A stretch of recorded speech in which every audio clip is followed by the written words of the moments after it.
I'm Marques L. Garrett, a teacher at the University of Nebraska-Lincoln, and this anthology, the Octave Book of Choral Music of Black Composers, aligns very specifically to my area of research, which is in the non-idiomatic choral music of Black composers.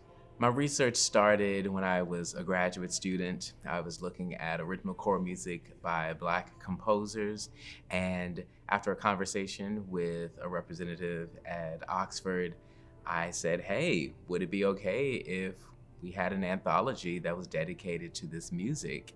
Some of the goals with this project were to include as much of a diverse representation from our Black composers. So we have male and female composers. We have music that was written as early as 1555 or so with Vicente Lusitano, and music written as late as 2020. We also wanted to ensure that this was a collection that could be used both by choral singers, but also by educators. So to have a reference for music that spans so many of our music history time periods. So the composers in this group are some people that I know very well and others that I didn't know super well up until a few years ago. One of the earliest that we have in there, I mentioned, is Vicente Lusitano, an Afro-Portuguese composer from the Renaissance period. We also have José Mauricio Nunes Garcia, an Afro-Brazilian composer of the classic era. We have an Afro-British composer of the late Romantic, early contemporary period, being Samuel Coleridge Taylor. Some of our American composers are Julia Perry. We have Adolphus Hale Stork and Damian Jeter, Brittany Boykin, Undine Smith Moore, and I mean the list kind of goes on. There are a lot of people that are represented in here.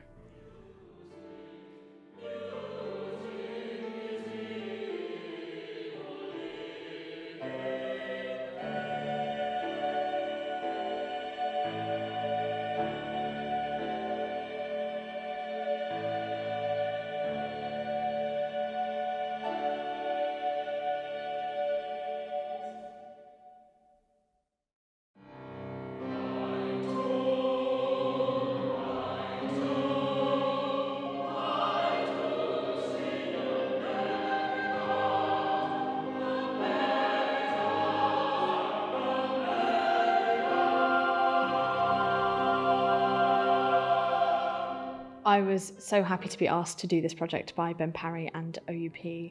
It's a wonderful anthology of new music that is a great opportunity for people to explore new repertoire.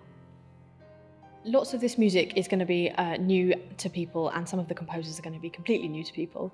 So hearing London voices bring this music to life has been really beautiful, and some of the text settings and melodic writing is just gorgeous. So I'm really excited for people to delve into all of this repertoire that won't have been heard before.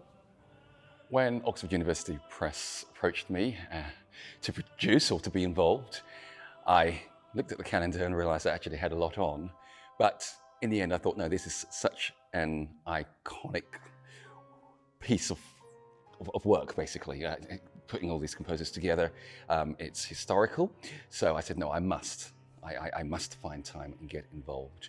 And for me, drawn to the project because I know Oxford University Press has done music representing Black music creation before. They've got collections of spirituals, but here is a collection of music of composers who've actually sat down to intentionally write the music, who would have ripped up pieces of paper and thrown them in the bin and said, let's start again.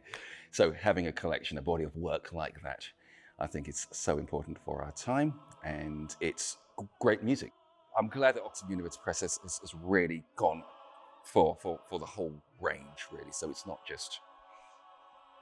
overly simplistic, it's not overly complex, but there is something in there which I think choirs will be able to identify with and program as well. So, and a variety of subject matters as well, because a lot of Black composers are drawn to the theme of oppression, because that's been very much our reality, our history, regardless of which part of the world we've come from.